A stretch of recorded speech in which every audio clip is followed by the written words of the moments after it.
saberse los términos de prueba en los procesos ordinarios, en los procesos sumarios, en los procesos de ejecución de crédito, de los distintos procesos de ejecución.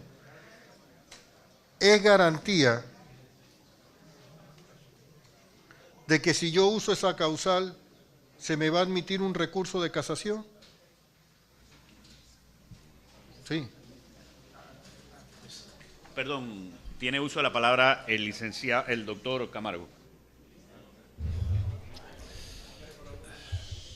Bien, para ser breve y conciso. Los términos procesales están previstos en la ley. El Código Judicial para cada trámite establece un término, tanto para la actuación de las partes como para la actuación de los jueces. Es la forma de que los procesos no sean eternos o no se dilaten.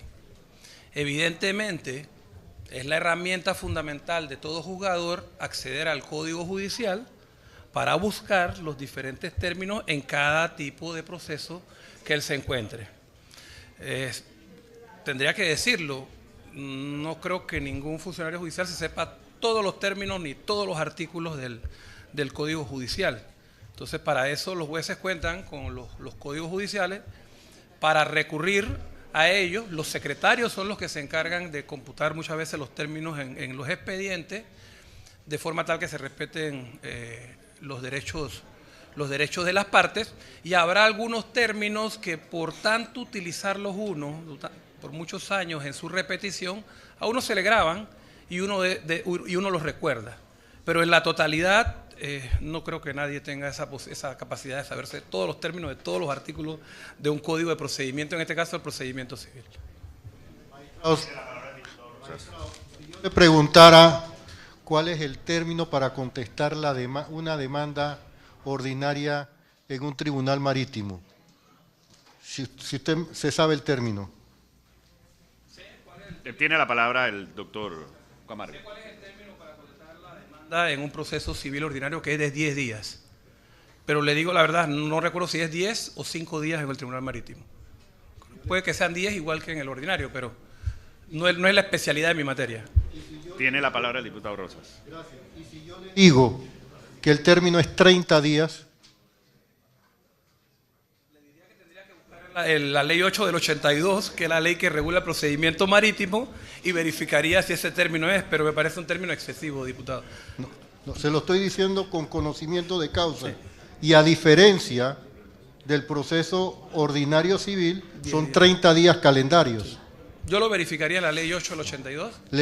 Ahora le preguntaría que a usted, si lo conoce o no lo conoce, ¿lo hace más capaz o menos capaz para ser magistrado de la Corte Suprema de Justicia? Por supuesto que no, las leyes siempre son el auxilio de todo funcionario judicial. Incluso para los mismos abogados, las leyes y los términos están previstos ahí, y esa es la herramienta fundamental para buscar y conocer los diferentes términos en los diferentes procesos. En un recurso de casación en el fondo, ¿qué es más importante? ¿Conocer la causal o concatenar los hechos con la causal? Yo le diría que las dos cosas, y explico por qué. No, partiendo de que tengo el hecho que puedo invocar. Sí. Lo que pasa es que hay apreciaciones que tienen que ver con apreciaciones de derecho que hace el juez sobre el fondo de la materia, y hay apreciaciones de hecho que hace el juez que tienen que ver con el trámite o la formalidad. Va a depender de la circunstancia que la parte que ha sido perjudicada con la decisión de segunda instancia seleccione yo cuál entiendo, de los dos. Pero no me refiero al escrito total, sino a la invocación de la causal. Saber recitar la causal no es suficiente para que me admitan un recurso de No, casación. porque la norma dice que hay que explicar el concepto de la infracción. No solamente poner la causal, sino en qué consiste, o sea, el concepto de la infracción. ¿Y eso sería más derecho sustantivo o derecho adjetivo? Para mí adjetivo, porque la casación es un recurso. No. El derecho que se invoca como violado en la causal. En ese caso es derecho sustantivo, pero está inmerso dentro de las reglas del Código Judicial, que es derecho adjetivo. Entonces un abogado, perdón, porque esto es importante. Ir en orden, ¿no? El que da la palabra soy yo. Esto se convirtió en una conversación entre las dos personas. No. Tiene la palabra el diputado Rosas. Tiene la palabra el diputado Rosas. Es que anteriormente prácticamente eran las preguntas como en el sistema, no inquisitivo, sino de la plena prueba. Era el interrogatorio. Pero yo quería traer esto a colación, porque realmente, y mire, cuando yo daba derecho, nosotros teníamos un profesor que a lo mejor algunas de las magistradas lo tuvieron, Zurita, y nos decía, la persona que abre el código de la primera página para atrás, esa no sabe derecho. Tiene que abrir del índice para atrás y buscar la materia que está, y aplicaba para los códigos de derecho sustantivo como los códigos de procedimiento. Entonces, que me digan a mí que porque yo no me sé un término en la materia que yo manejo, porque si le preguntan cuál es el término para cuestionar una OPA en una solicitud ante la Comisión Nacional de Valores, quizá esa persona ni siquiera sabe lo que es una OPA.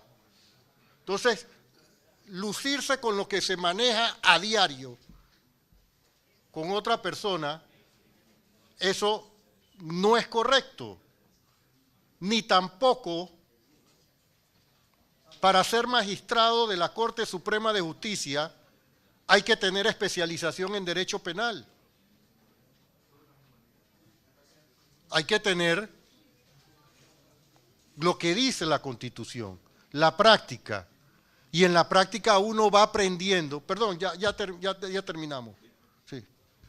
En la práctica vamos teniendo una gama de experiencia, no solamente en el área de especialización, sino en otras cosas. Pero lo que uno aprende en la práctica es criterio jurídico, saber aplicar la norma con los hechos.